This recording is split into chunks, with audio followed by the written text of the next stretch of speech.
Women can't live with them, but can't live without them. Shout out to you, Mom, and my homegirl, Empress Wu.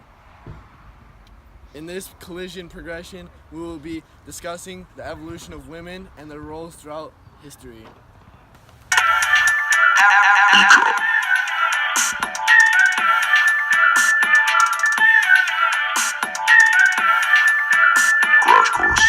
Going back to the BCE, we're talking pre-agriculture, pre-settling down, basically pre-Neolithic revolution. Women in these foraging societies had higher status due to the dependency on hunter and gatherers lifestyles. Women and men shared importance because when hunting failed, the gathering efforts of the women provided sustenance. Even so, women's first jobs were nurturing and educating the kids.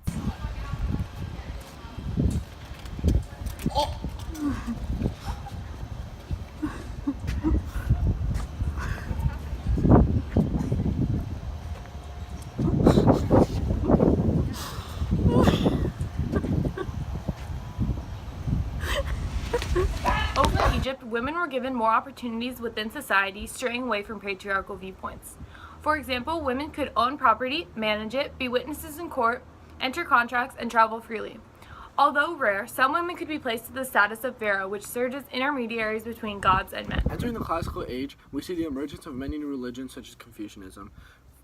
In Confucianism, women were defined as subversive to men at almost every level. For example, women were confined to maternal duties within the household such as cooking, cleaning, and taking care of the children. This type of patriarchal societies became popular during this time period as many sedentary societies began to emerge. Instead of constantly moving around like that of pastoralist societies, sedentary communities allowed for stratified areas to develop, which in turn impacted women by instituting rules and regulating their existence. Other religions of the time, including Buddhism, developed and were more lenient to the position of women in society as it rejects the caste system or social hierarchy of other religions, including Hinduism. Buddhism was also an egalitarian religion that offered salvation and participation to both men and women in all social classes and stressed in achieving nirvana of a state of enlightenment through reincarnation that could be achieved to anyone no matter their social status. We seem to think that when civilizations began to arise, women became trapped in subordinate situations. But I think Gilda Radner said it best. I would much rather be a woman than a man. Women can cry, wear cute clothes, and they're the first to be shaved off the ships. Unless you're a Mongol, of course. Foot-binding was a common practice among Chinese dynasties such as the Song. Foot-binding was the practice in which a woman's feet were tightly bound with wraps until they could no longer have circulation. This was also a reinstitution of patriarchal type societies, as women could no longer walk as they were crippled and had to return to their maternal duties within the household.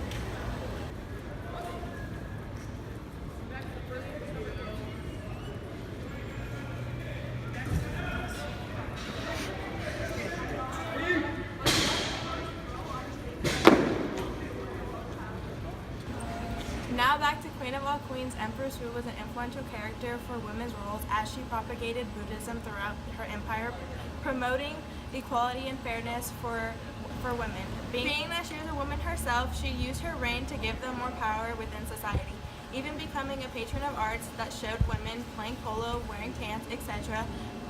This was not a typical thing for women at this time. 1, 2, 3, let's go! The emergence of Islam circa 600 CE had a major impact on the roles of women. Spread through trade, Islam gained many converts during this time after the chaos that emerged during the classical era. Under the Islamic religion, women traditionally did not have property or inheritance rights, rather women were essentially property themselves. Also, Islam brought around veiling, public seclusion, which gave men more power than women.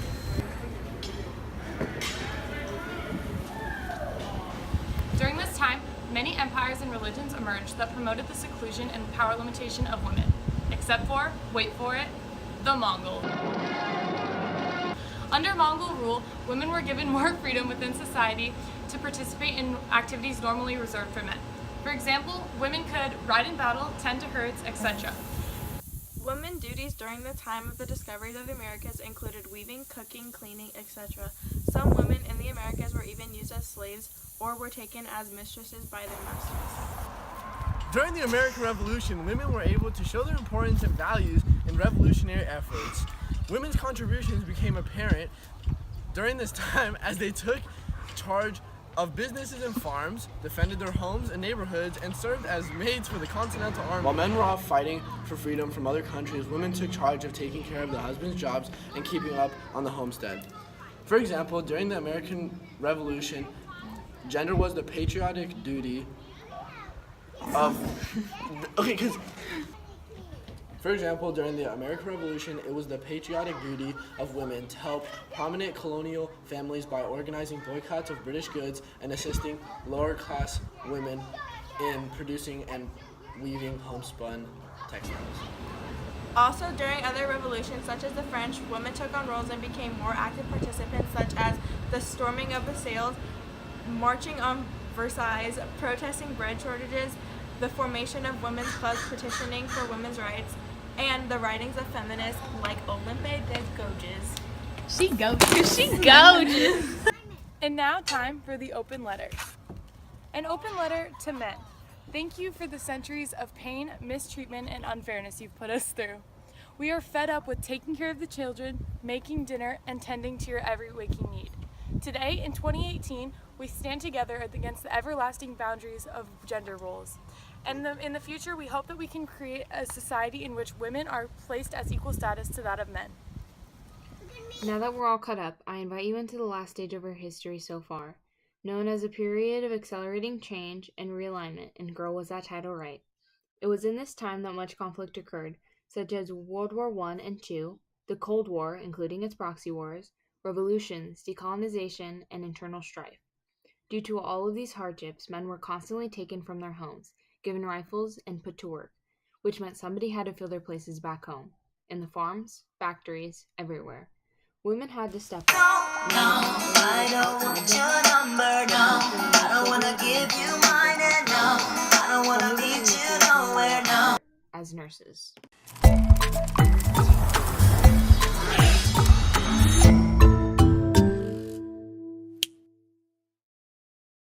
By the 1950s, increased education for women meant more married working women, as an increase in service industry created jobs as well. By the 1970s, women comprised of 44% of the labor force in Western countries, though mostly clerical jobs. New rights came in the form of access to divorce and daycare for the modern working woman. New feminism arose, which emphasized more literal equality, laying down domestic roles and qualities of women, promoting social reform and a redefinition of what it meant to be a female.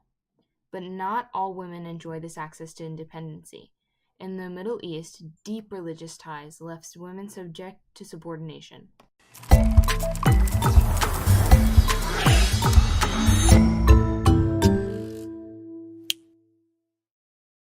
As you can see, women's roles have changed greatly over time.